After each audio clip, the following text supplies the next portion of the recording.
I just feel like it's not a hard lesson. I always feel like it was fun when I'd be like, yeah, we're going to do data. Woohoo! Like, calm your farm, Mrs. Hughes. And I think that's the most fun thing about it is you're getting them to compare their data. And then you can really start to talk about, moving up into your middle primary, like the probability of it happening, of no matter how many times we get, there's probably a probability we're going to get this as the answer. 50-50 are going to be either an odd or an even number. It's a fun one. I like it. It is a fun one. And I like the idea of collecting the data without the whole class having to sit on the floor and be engaged, because sometimes you can lose kids like that.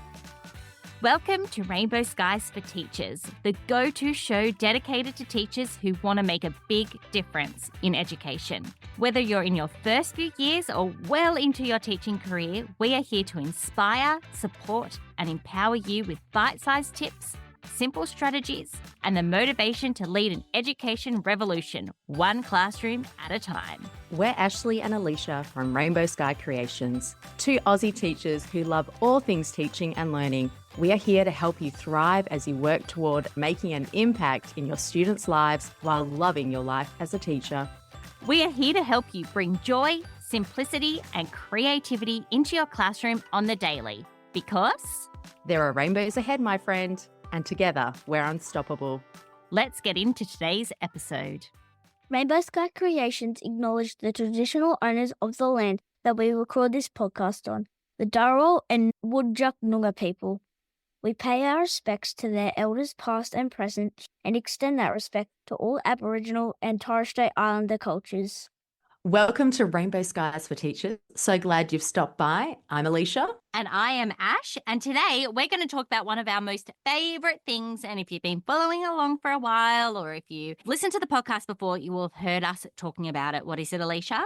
Good old cards and making a math lesson super fun with them. That is right. There is so many versatile ways you can use cards. Actually, this morning, my son's doing this thing where he just wants to increase his skills. And the idea behind it is to get 1% better each day. So he's doing a little bit of English and a little bit of maths, just a little bit each day, just to build up his skills. Anyway, we want to focus on times tables. I woke up this morning, one of the activities that we have created just recently, I was like, oh, I could tweak that to match in with what he's doing for times tables. So I got him to come down and we tweaked it and we played the game and it was really fun. I was like, great, this is going to be put aside because, one day we'll have another version that comes out and it can go in there. And then he says to me, Mum, I've got even more ideas for So he loves it, but he's not the only one. We're always getting messages from teachers and students saying how much that they love using cards as a resource in the classroom because they're so bright and colourful and they're just fun. Yeah. When you find something that works, you stick with it. And if it's getting the kids engaged and, oh my gosh, your son, remind me, he's not even 10 yet. He turns 10 next month, doesn't he? Yeah. And he's already thinking about his personal development of I just want to get 1% better. So thank you, sir, for inspiring me as well to think, what is something I just want to get 1% better at? Do you know what? It's a really interesting idea, getting 1% better, because I took on this during COVID. I had 3 little people at home. My eldest was just started school, but the other 2 weren't at school age yet. And they're all at home and we still had Rainbow Sky that we were running. And it was really hard to sort of do anything and feel like I was making progress in any which way. And that was my motto, was just 1% to move the needle forward with Rainbow Sky. And yes, it's a slow pace, but slow and steady does make a difference. And we can look at that as teachers. Maybe I'll just do one thing to get myself 1% more organized this week. Or if I just do one thing with my students just to increase their knowledge or to increase their fluency or increase their reading by 1% over the entire year, that really, really adds up.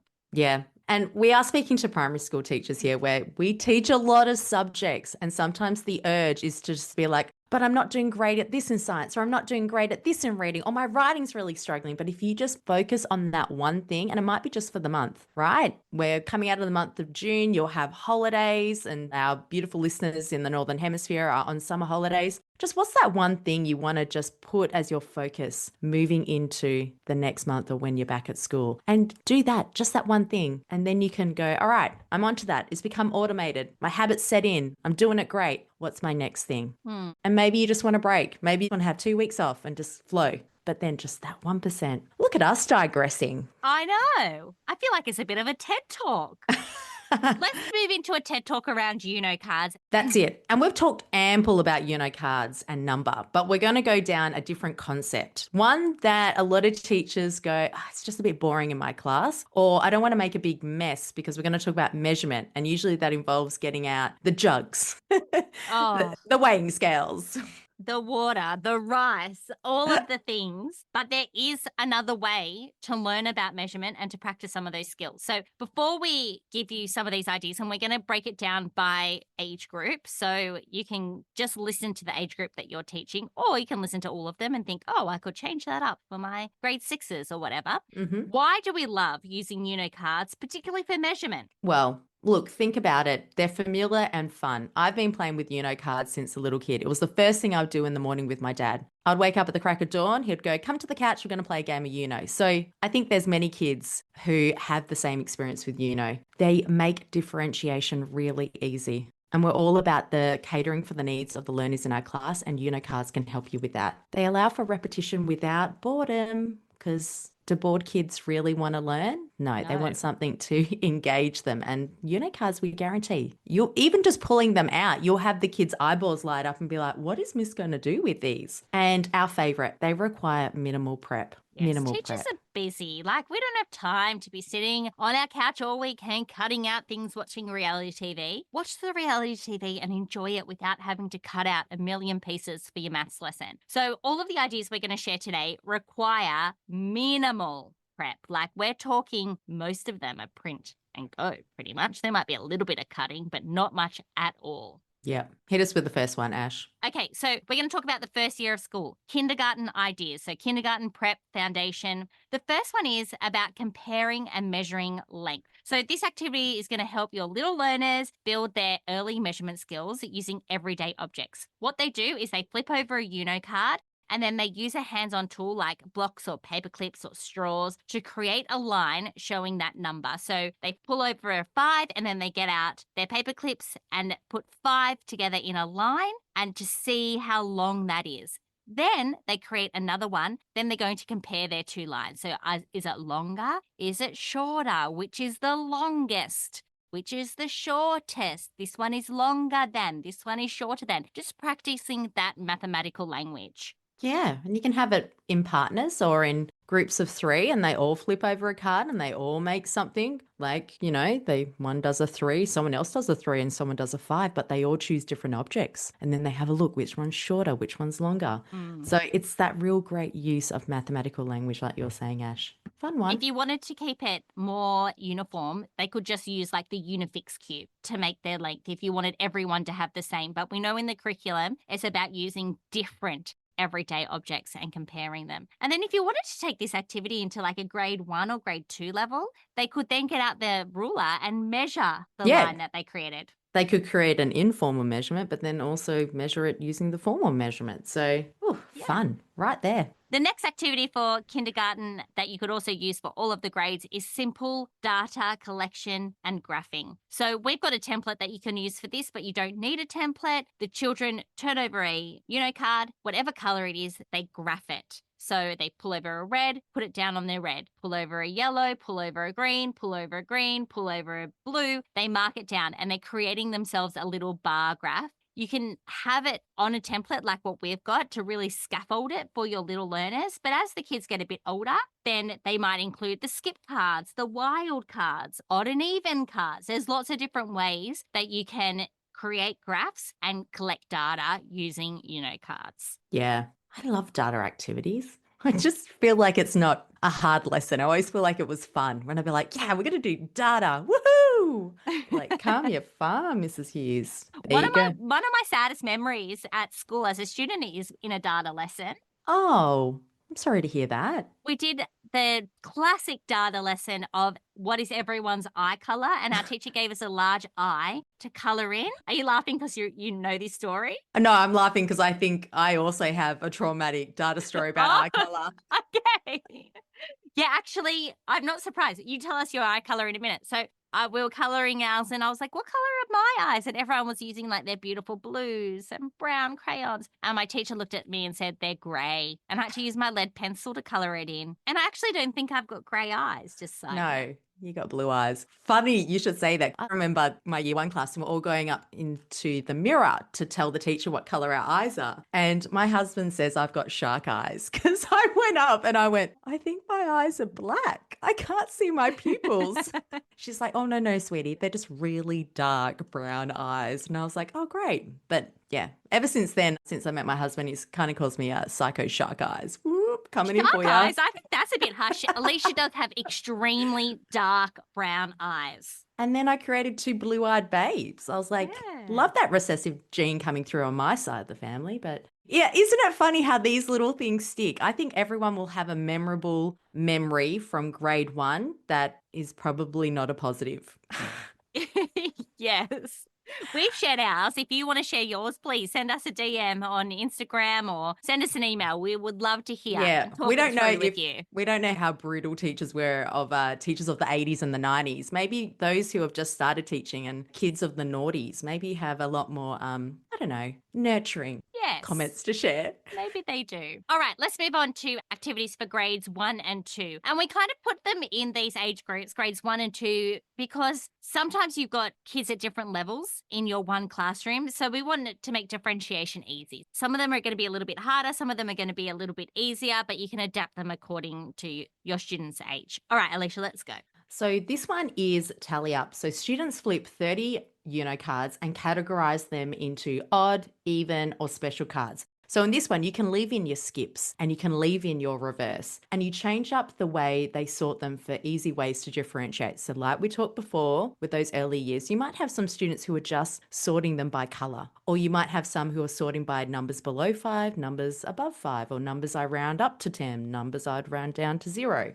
And then you get them to tally up their results. And then you're just going to ask them simple data interpretation questions like, which one was the most? Which one was the least? What do you think would happen if you flipped over another 10? You could have students to do a pair swap. They have a look at each other's data and they ask questions or they compare. It's really one that's going to change every single time you do this activity. And I think that's the most fun thing about it is you're getting them to compare their data. And then you can really start to talk about, moving up into your middle primary, like the probability of it happening, of no matter how many times we get, there's probably a probability we're going to get this as the answer. 50-50 are going to be either an odd or an even number. So it's a fun one. I like it. It is a fun one. And I like the idea of collecting the data without the whole class having to sit on the floor and be engaged, because sometimes you can lose kids like that. But this would be a good one to practice like in a small group, like a small group's doing this activity while other kids are doing other activities. Like, for example, measuring length with a ruler. In this activity,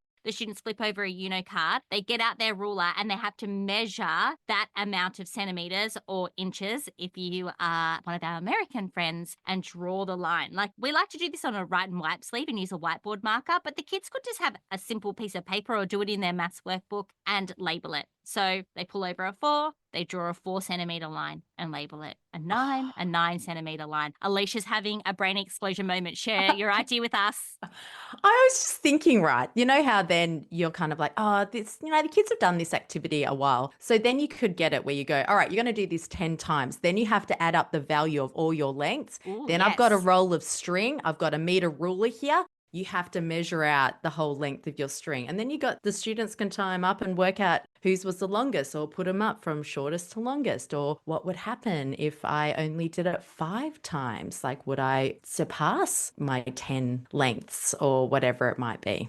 Anyway, just had a thought. Then they all choose 3 different colors and they do friendship braids.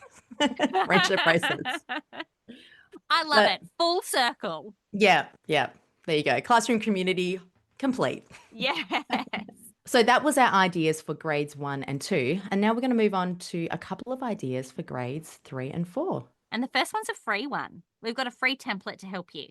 We do. We always find that, I taught majority of my teaching classroom career in the middle primary. And there were just some times where I was either going all in and making a complete mess and getting myself all stressed out, or I was just printing off worksheets and my kids were like, is this all we're doing? Converting measurements. So we decided to create a board game where you've got a template. So we're going to pull out the one where you have students turn over a card and it's going to give them a value in litres. And then you want to get them to convert it to millilitres. So flip over 2 litres, that's 2,000 millilitres. And then we've got a grid where they're just covering counters over millilitres back to litres. And we've got coloured and black and white versions for you. So it's just a fun, different way for getting students to convert measurements. Yeah. So we'll put the link to that in the show notes so you can grab your free copy. It's a really, really good one. And it's a good way to test the waters, no pun intended, to see if your students love using cards as much as we're saying they're going to love them. Okay, the next game for grade 3 and 4 is all about conversion again, but this time looking at kilograms to grams. Alicia, can you explain this activity?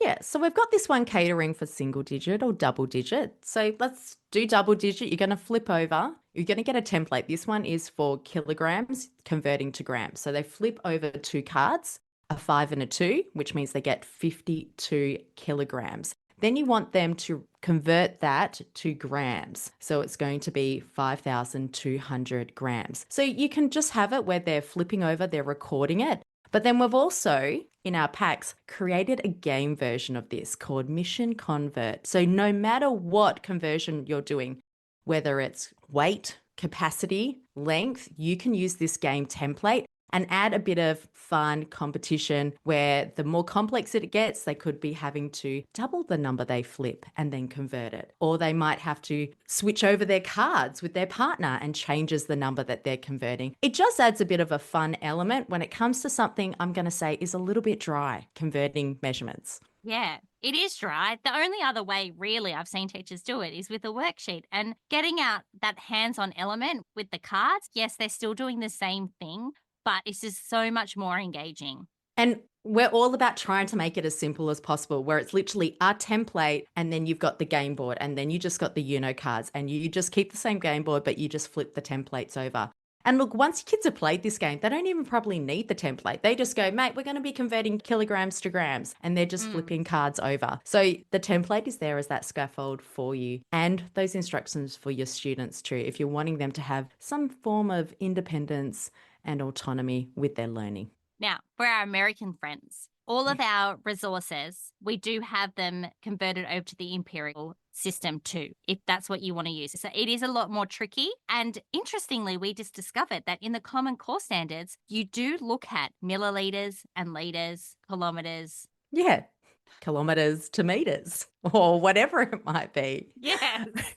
Oh, already our brains, you could just see our eyes crossing over as we're talking about this.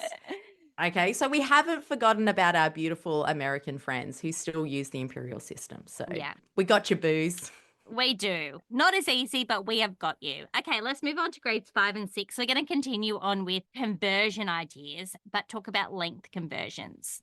Yeah, because you guys start to, bring in that thing called a decimal point. So we have got where there are different conversions you could be doing. What? Kilometers to meters, centimeters to millimeters, millimeters to centimeters, centimeters to kilometers. Oh my gosh, there's so many you could do. So we've set it up where you've just got a template, you're flipping over the cards, and then the students could be a lucky dip and they're choosing, they've gone, I've just flipped over 2.7. Am I going to be converting that from kilometers to meters, or am I going to be converting that from millimeters to centimeters? So already there, you can keep it differentiated by going, all right, this group, you are just practicing your kilometers to meters. You guys are finding it a bit tricky. And then you might have those students who are like, it's a free for all. They're nailing conversions and they're just doing a lucky dip for even what they're going to be converting. And then you can add in that game board for Mission Convert. We've added a version for our 5s and 6s to make it a bit trickier. You might have some students who aren't ready to up level to that yet. They just need that repetition and practice.